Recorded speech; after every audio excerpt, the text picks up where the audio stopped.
Okay, guys, time to rebuild a carburetor. I've already rebuilt this, but I'm going to show you everything that I did in this video. This is a Zama, and it is a C1Q model, which you can see if you look down in there. Sometimes you have to clean these carburetors up and look at them really good to figure out what they are if you don't really know, like I didn't. Pretty basic. It's got a pulse-driven fuel pump on one side, and it's got a metering diaphragm on the other side. That little hole right there is supposed to be there. Don't ever plug that up. That is supposed to be open to outside atmospheric pressure. That's how that diaphragm works on the inside. And it's got a couple of nipples here. So this back one here, that is the input fuel nipple. The one down here is the return that goes back to the, actually it goes to your primer bulb. That's what's used to suck gas through the carburetor and to essentially prime it. Doesn't push gas into the carburetor, it pulls through. It's how that works. And the third nipple there, that is a pulse feed that goes to the oil tank, and it pressurizes the chain oil tank, and that's how the automatic oil feed works. So that's the basics of this carburetor, and so now I'm going to show you what we did to take it apart, put a new rebuild kit back in it, and reassemble it.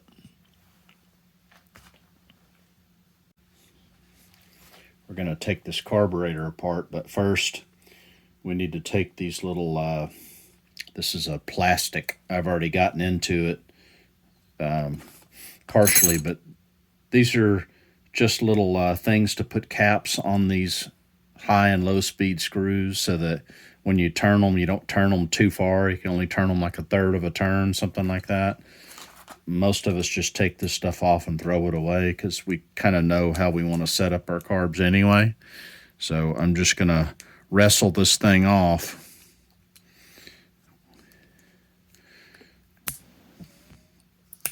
It just presses down in the carb like that. Still a little couple of pieces on here I got to take off.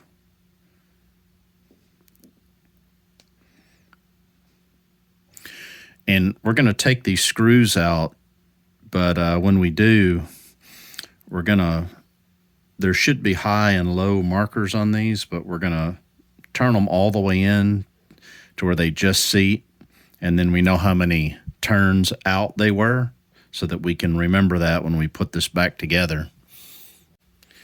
There's a little L right there, assuming that means low speed. So that's a half, that's a full, that's about 3/4 of a turn. So 3/4 on that one. I don't have to write that down either because I just recorded it. That's what you're here for. Take this out.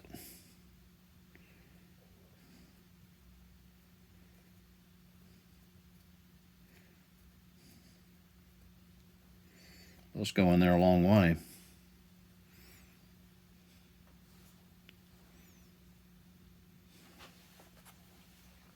Then the high speed,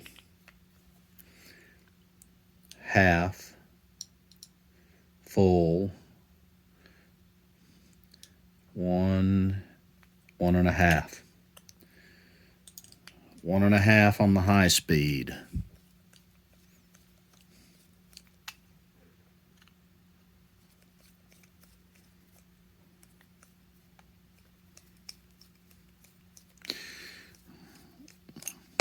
We'll double check the manual on this too, just to make sure we're kind of in there. Now we can take our hose off of that nipple. This was the return going back to the tank.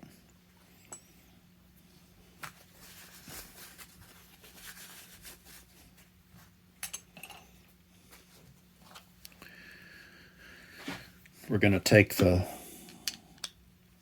fuel pump cover off.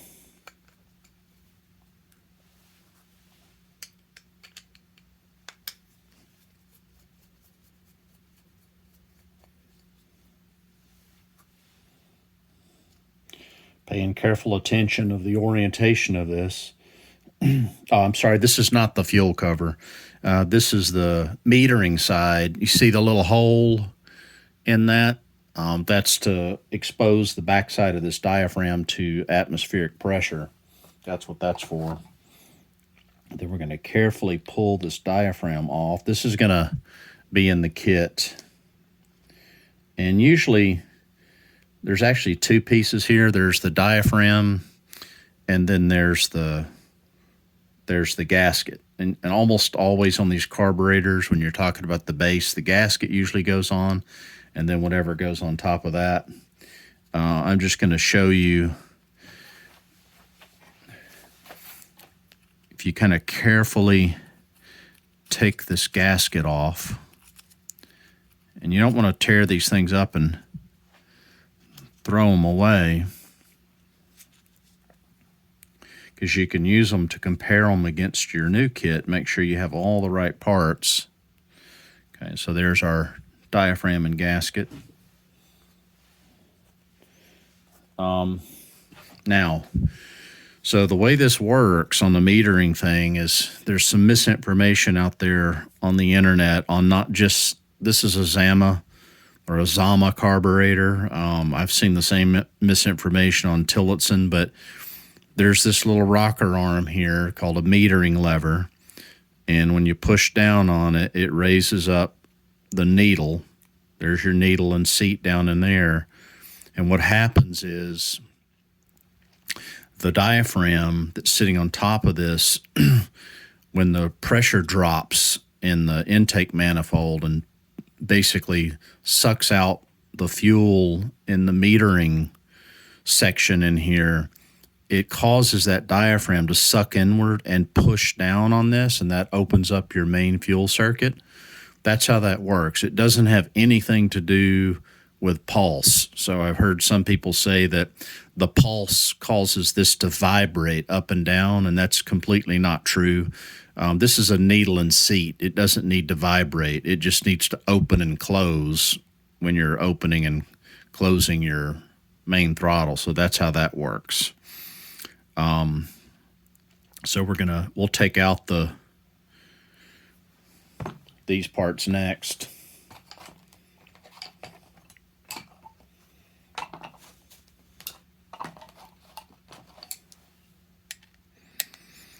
Screw here. When I take this out, this is all going to want to come out in one piece. I'm just going to hold my thumb over it. Be careful you don't strip these little screws out, because you're going to want to reuse them. There's the screw. Okay, and then when I lift that up, I'll pull this all out in one piece. That's the needle and the lever arm and the little shaft that goes through it. I'm going to save those. The new kit will have those in it, but I'm going to save them anyway, because sometimes I've found that the kits aren't exactly right. The other piece you don't want to lose is this little spring right here.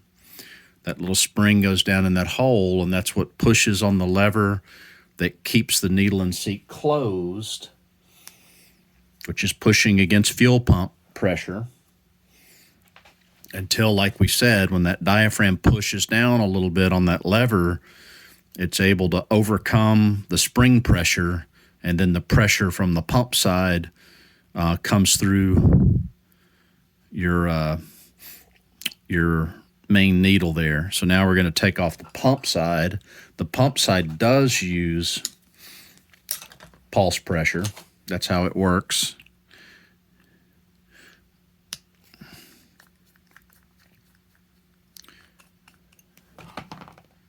Sorry for bumping the camera there.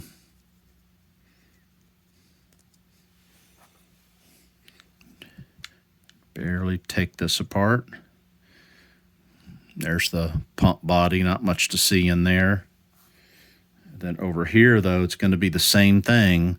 Remember what we said, there's usually a gasket and then there's a diaphragm. So the gasket is right here on top. I'm going to use a razor blade.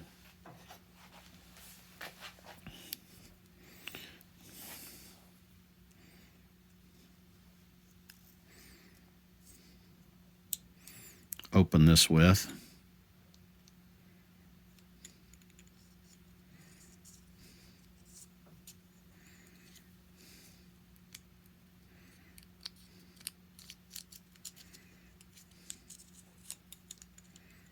You want to be careful you're not cutting into your aluminum surfaces on these. A little bit sticky. There's our plate. And then same thing on this one. I'm not going to take this one apart because I really don't need to, but I don't know if you can see it. You can. So the clear part that's your diaphragm completely. Well, it's actually got a little one-way valve, 2 one-way valves there. That's what these are. That one and that one are 2 one-way valves because the pulse pressure is coming from the engine, and those keep the fuel going in one direction. You know, so one seals and the other one seals the opposite way, and it keeps positive pressure against that main needle and seat valve. So that's how that works. Keep all those parts there. And then we're just going to clean this up. And one thing that I noted on the Zama technician's got a couple YouTube videos out there. And he seems to be pretty adamant about not spraying carb cleaner directly down in the holes or compressed air, which is usually what I do. But I guess on these little ones, they've got internal one-way valves, according to what he said. I don't know how they have that in there, but, you know, apparently there's something like that in there. But they recommend not doing that, but instead you clean it by spraying at an angle to clean those out. And you essentially just kind of wash them out. So that's what we're going to do here. Oh, one last thing is there's a little screen in here. So I'm going to try to pick this out, because that's going to come in our kit too. The edge of it is up there.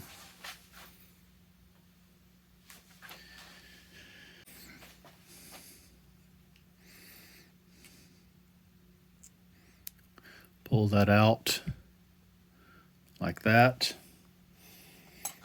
All right, now everything is apart, and I am just going to take, I would normally use carburetor cleaner for this. I just happen to have brake cleaner. They're kind of similar. Carburetor cleaner usually has a little bit of oil in it, but I'm just going to spray at an angle, as was recommended by our technician.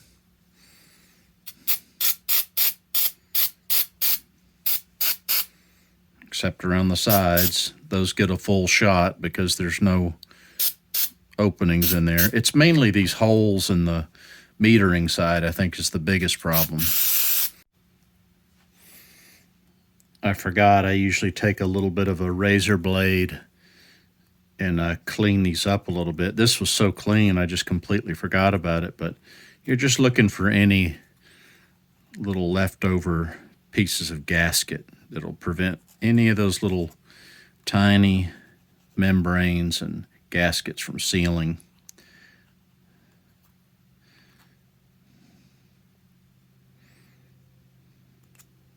Again, you don't want to cut anything into that aluminum or you'll create a little leak.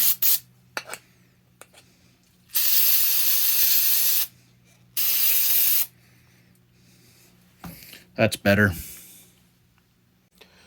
Okay, got our carburetor rebuild kit in. This was like $15, something like that. Got it off Amazon. Got to really double check the part number on that and look at the pictures real close and make sure what you're getting is going to match up. And I did that, and I believe that so far this looks pretty good.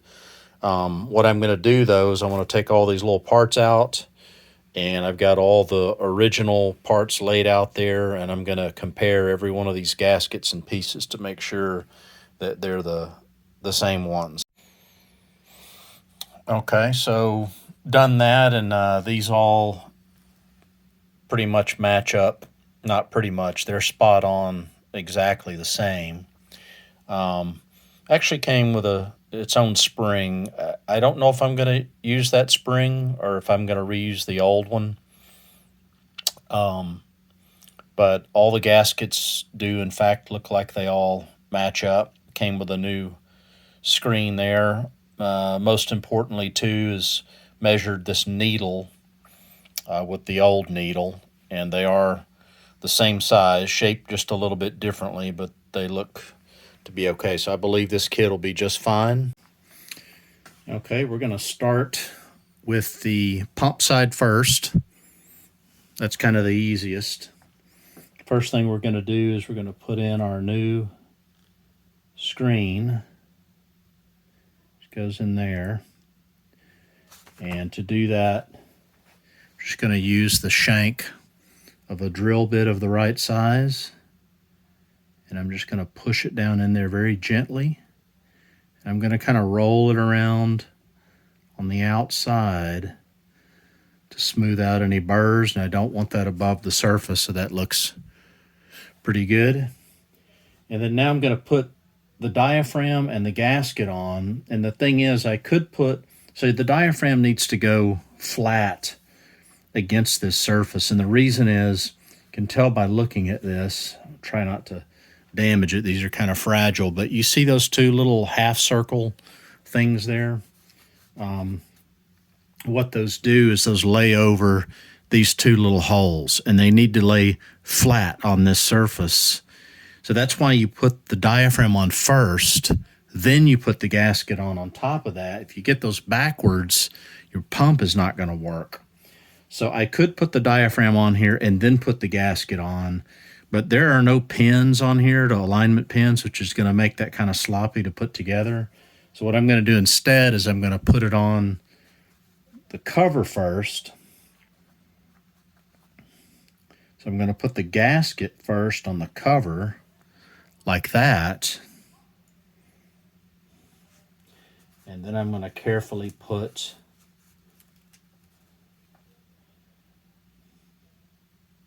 the diaphragm on top of the gasket, like that.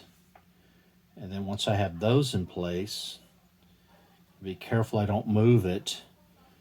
I'm going to press this without flipping it over onto the body, like that. Okay, now I had to move the throttle back a little bit because the little stop needle was kind of blocking it. So just watch for that, so you don't, that can kind of trip you up. So just know that that's coming. So that's back together. Again, don't get those backwards. Screw this down. This doesn't need to be super, super tight, but it needs to be snug like that. So we're done with that side. Now we're going to move on to the metering side, where we're going to put in the needle and seat. Actually, not the seat is already down in there, and we didn't take that out. We're going to put in the needle, the new fulcrum arm, not the spring. I've elected to use the old spring, so I'm going to put this one over here out of the way, and I'm going to use my new spring over here because I measured them, and they are in fact slightly different sizes. And I have just, in my experience with carburetors, when you start messing with those springs and putting different springs in, you get different pop-off pressures. The valve opens up too soon or too late, and so not a good thing. So then what I'm going to do, this is going to be kind of hard to, it's going to be hard for me to do, and it's going to be even harder to show you. I hope I don't lose a part here, but I'm going to put the needle on top of this lever, and I got to make sure I have my screw ready right here that's going to hold this in place. And then I also need my fulcrum little axle that goes through there. Okay, and I'm going to put all this in place at once.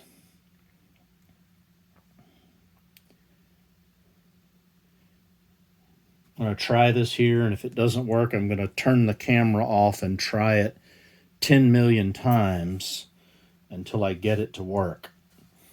And here goes the second try. Okay, after one more try, I promise it was only one more try.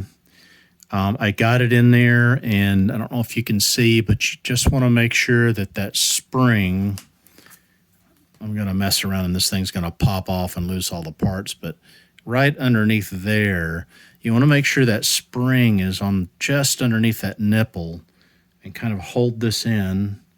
Make sure that fulcrum arm is all the way over. And then you got to put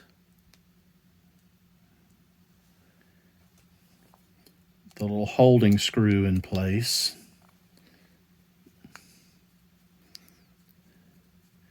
Screw that in. Not going to tighten it down just yet at first. I'm just going to barely snug it. And I just want to make sure that this operates correctly. And it does not. That's very strange. Actually, maybe it is. Well, it's not opening up the needle and seat. So something's wrong with this. I didn't do this the right way. I need to take it apart and see what I did wrong. So on looking at it, I think it's actually correct. I'm going to tighten this a little bit more. That was probably half the problem, is it wasn't tight. Now it is. But it's still not like I want it. Okay, well, I did have it in there the right way. I needed to tighten that screw down a little bit more, but I had to bend this lever up, which is common procedure. It was too low, and it needs to be flush with your metering surface there. And a good way to tell that is you take a razor blade like this and you lay it across here. I don't know if you can see that. I hope you can. You see? And you want it just to be perfectly level across there, which it is. And then that way, when it pushes down, you can see the needle gets pulled up. So you want to make sure you get that right too. I believe it is. So next thing we're going to do with this is we are going to put cover on it. There's no pins on this one either way. There is a little pin here that has to fit down in there. And you want to make sure the button on the diaphragm is facing down.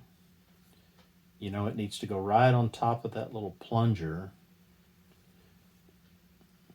Line up all those holes like that.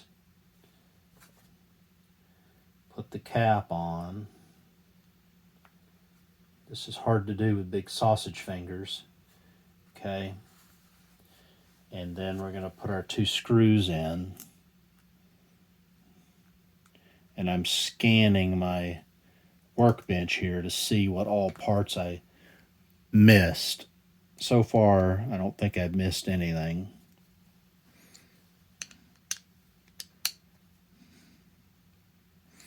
Like this and that. I've got to put these high and low screws in it, so let's do that real quick. So the low was the one that had this plastic piece on it. I remembered that. Same thing with this one. Little tiny washer. Spring. Another tiny washer.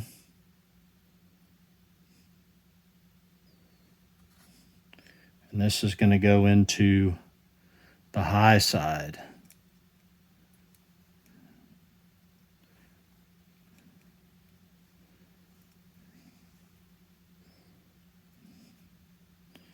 Like this. I'll screw these in. I am going to do both of these exactly one turn out. So you screw these in until they bottom out. You don't want to put too much pressure on them, just till they stop. And we've got a half, one full turn. Same thing on this one. Go all the way in. Stop. Half, one turn. And that's going to be my starting point for this. And then we'll tune from there. And that is it, guys. That is how you rebuild a Zama C1Q style carburetor. Pretty easy to do. You can also buy these carburetors pretty cheap, like we talked about. But thanks for watching. Hope this helped you, and good luck on your projects, and thanks for watching.